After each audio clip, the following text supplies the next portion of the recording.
Hello friends, நம்ம favourite சீரியலில் அடுத்து என்ன சுவாரஸ்யமாக நடக்குதுன்னு பார்க்குறீங்க. இந்த ரேணுகா இருக்கா இல்லையா, அவர் இருந்துக்கிட்டு எப்படியாச்சும் நம்ம விஜய் கூட போய் சேர்ந்தே ஆகணும் அப்படின்னு சொல்லிட்டு ஒரு பக்கம் கணக்கு பண்ண, இன்னொரு பக்கம் இந்த இவர் இருக்கா இல்லையா ரஞ்சிதா, அவர் இருந்துக்கிட்டு இந்த மல்லியை எப்படியாச்சும் ஒழிச்சுக்கணும்னு ஒரு பக்கம் பிளான் பண்ண, எல்லாருமே கடைசி வரைக்கும் மல்லியை டார்கெட் பண்ணுறாங்களே தவிர மல்லி நல்லா இருக்கணும்னு சொல்லிட்டு நினைக்கிறது அங்கே நாகு மட்டும் தான். நாகு சும்மா இருப்பாங்களா? அவங்க இருந்துக்கிட்டு யாராச்சும் என் நாத்தனாருக்கு மட்டும் ஏதாச்சும் கெடுதல் நினைக்கிட்டோம், அதுக்கப்புறம் அவங்களுக்கு இருக்குது அப்படின்னு சொல்லிட்டு அவங்க ஒரு பக்கம் ஒரு தீர்க்கமான முடிவில் தான் இருக்காங்க. யாருமே மல்லிக்கு எதுவும் பண்ணக்கூடாது அப்படின்னு சொல்லிட்டு. ஏன்னா அவங்களுக்கு பெரிய ஒரு நன்றி கடன் பட்டிருக்காங்க இந்த நாகு. ஏன்னா இந்த மாதிரி கஷ்டமான சூழ்நிலையில் அவங்களுக்கு ஹெல்ப் பண்ணாங்க இல்லையா, அதனால் அவங்க அண்ணனோட உயிரை 2 வாட்டி காப்பாற்றிருக்காங்க. அதுவும் இல்லாமல் அண்ணின்னு சொல்லிட்டு உயிரை விடுற ஒரு நாத்தனார் யாருக்கு கிடைப்பாங்க? அதனால் உயிரே வச்சிருக்கிற நம்ம நாகு வந்துக்கிட்டு மல்லிக்கு எந்த பிரச்சனையும் வரக்கூடாது அப்படின்றதுக்காக பெரிய ரிஸ்கெல்லாம் எடுக்கிறாங்க. ஆனாலும் அதை தாண்டி இந்த ரேணுகா இருந்துக்கிட்டு என்ன பண்ணலாம் அப்படின்னு சொல்லிட்டு சரியான ஒரு பிடிவாதத்தில் இருக்கா. ஏதாச்சும் பண்ணியே ஆகணும், இல்லைன்னா விஜய் நம்மக்கிட்ட பிரிச்சிடுவா.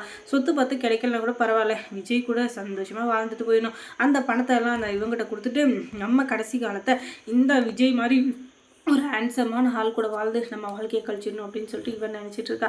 என்னம்மா ஹேண்ட்ஸம் இருக்குது, வெள்ளையாக இருந்துட்டா ஹேண்ட்ஸமா?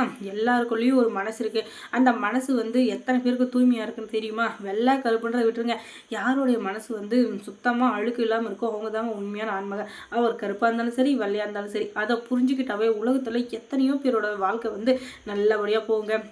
வெள்ளையாக இருக்கிற எல்லாரும் நல்லவங்களும் இல்லை, கருப்பாக இருக்கிற எல்லாரும் கெட்டவங்களும் இல்லை. கருப்பான ஒரு கல்லுக்குள்ளே தான் அந்த பவளம், முத்து, வைரம் அது எல்லாமே அடங்கியிருக்கும். அதனால் யாருமே கருப்புன்றதை உதாசீனப்படுத்தாதீங்க. அதுதாங்க முக்கியமான இது கருத்து இந்த உலகத்துக்கு. அதுதான் உலகத்தோட நீதி. வெள்ளையாக இருக்கிற எல்லாருமே நல்லவங்கன்னு சொல்லிட முடியாது. அதுக்காக நான் எல்லாரையும் கெட்டவங்கன்னு சொல்ல வரல. ஒரு சிலங்க நம்ம இது எப்படி சொல்கிறது, அது எல்லாருக்குமே தெரிஞ்ச விஷயம் தான். அதை விடுங்க, நம்ம இப்போ சீரியலுக்குள்ளே வந்துடலாம். அதுக்கப்புறமா இந்த ரேணுகா இருந்துக்கிட்டு இந்த மெல்லி ஏதாச்சும் பண்ணியே ஆகணும். ஏன்னா அவளுடைய ஆட்டம் ரொம்ப அதிகமாக இருக்குது. இவளுக்கு சரியான பாடம் கற்றுக் கொடுக்கணும். ஏன்னா என்கிட்ட விஜயை பிரிச்சிருவா போல். எப்படி இருந்தாலும் இந்த விஜய் கூட நான் தான் வாழ்ந்தாகணும். ஏதோ ஒரு சூழ்நிலை, நான் உண்மையான ரேணுகா இல்லை தான், நான் போலியான ரேணுகா தான். அதுக்காக நான் இப்போ இருக்கிற என்னுடைய கரண்ட் சுச்சுவேஷனில் நான் அனுபவிக்கிற சந்தோஷத்தையும் எனக்கு கிடைச்சிருக்க ஒரு நல்ல புருஷனையும் நான் இழக்க தயாராக இல்லை. அதனால் இந்த விஜய் கூட நான் தான் வாழ்வேன் அப்படின்னு சொல்லிட்டு பிடிவாதமாக இருக்கா. அதனால் சாப்பாடு செஞ்சுட்டு இருந்தால் நம்ம மல்லியை போய் ரொட்டி கட்டர்களே பொலின்னு ஒன்று தலைமையிலே வச்சு அவளை மயக்கம் போட வச்சிடலாம் அப்படின்னு சொல்லிட்டு இவங்க பிளான் பண்ணிட்டு போகிறாங்க. ஆனால் அங்கே நடக்கிறதே வேறாங்க. அதுக்கப்புறமா இந்த ரேணுகா என்னடா கிச்சன் பக்கம் போகிறா, இவளுக்கு சாப்பாடு இதெல்லாம் பற்றி ஞாபகம் இருக்கா? இவளே நட்டு கலந்த போல்ட்டு கலந்த ஒரு பீஸு இவளுக்கு எல்லாம் ஞாபகம் இருக்க போகுது அப்படின்னு சொல்லிட்டு இவங்க வந்துக்கிட்டு ஒரு பிளான் பண்ணுறாங்க. ஆனாலும் இந்த ரஞ்சிதாவும் ராஜேஸ்வரியும் அவள் பின்னாடியே போகிறாங்க. எதுக்காக அவள் மல்லிகிட்ட போகிறா? ஒரே நல்லபடியாக பேச போகிறாளா, இல்லை ஏதாச்சும் ஒரு விஷயம் இருக்கா அப்படின்றத தெரிஞ்சுக்கணுன்றதுக்காக இவங்க போகிறாங்க. ஆனால் அங்கே நடக்கிறதே வேற. ரொட்டி கடுதேட்டு பொலிர் அடிக்க போகிறப்ப அந்த ரஞ்சிதா ஹே மல்லி அப்படின்னு சொல்லிட்டு கத்த, ஐயோ அப்படின்னு சொல்லிட்டு அதை கீழே போட்டுறா. அதுக்கப்புறமா அக்கா நீங்கள் என்னங்க பண்ணுறீங்க அப்படின்னு சொல்லிட்டு கேட்க, ஓஹோ அப்படின்னு சொல்லிட்டு மல்லிக்கு ஒரு யோசனை. அது என்ன யோசனைன்னா, ஏற்கனவே ஒரு வாட்டி இவங்க என்னை தலையில் அடிச்சிருக்காங்க, இதுக்கப்புறமும் என்னை அடிக்கிறதுக்காக தான் இவங்க வந்திருப்பாங்க போல அப்படின்னு சொல்லிட்டு இவங்க இருந்துக்கிட்டு ஒரு இது வந்துச்சு கிளாரிட்டி.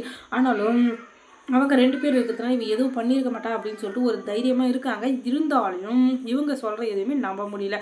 ஏன் அப்படின்னு சொல்லிட்டு பார்த்தீங்கன்னா, இந்த ரஞ்சிதா எப்படி நம்ம பண்ண வேண்டிய வேலை இவ தான் பண்ணுறா, நல்லதான் அப்படின்னு சொல்லிட்டு பார்த்தாலும் விஜய் மாமாவுக்கு இவளும் ஒரு ஒய்ஃப் தான். அதனால் இவளும் நமக்கு எதிரி தான் அப்படின்னு சொல்லிட்டு ரஞ்சிதா அவன் மைண்டில் ஃபிக்ஸ் பண்ணி வச்சுருக்கா. இப்படிப்பட்ட சூழ்நிலையில் யாரை கல்யாணம் பண்ணிக்க போகிறாங்க அப்படின்னு சொல்லிட்டு பார்த்தீங்கன்னா, யாரையும் கல்யாணம் பண்ணிக்க போகிறது இல்லைங்க. இப்போதைக்கு விஜயும் மல்லியும் தானே ஒன்றா இருக்காங்க. அவங்க தான் கடைசி வரையும் ஒன்றா இருப்பாங்க. இந்த ரஞ்சிதாவும் விஜய் கூட சேர முடியாது, இந்த சுடரும் விஜய் கூட சேர முடியாது.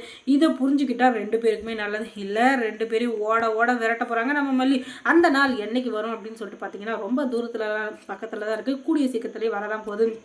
அதை தெரிஞ்சுக்கணுன்னா முதல்ல நம்ம சேனலை சப்ஸ்கிரைப் பண்ணுங்கள். அதோட பக்கத்தில் இருக்க அந்த பெல் ஐக்கானை கொஞ்சம் கிளிக் பண்ணி விடுங்க. தேங்க்ஸ் ஃபார் வாட்சிங்.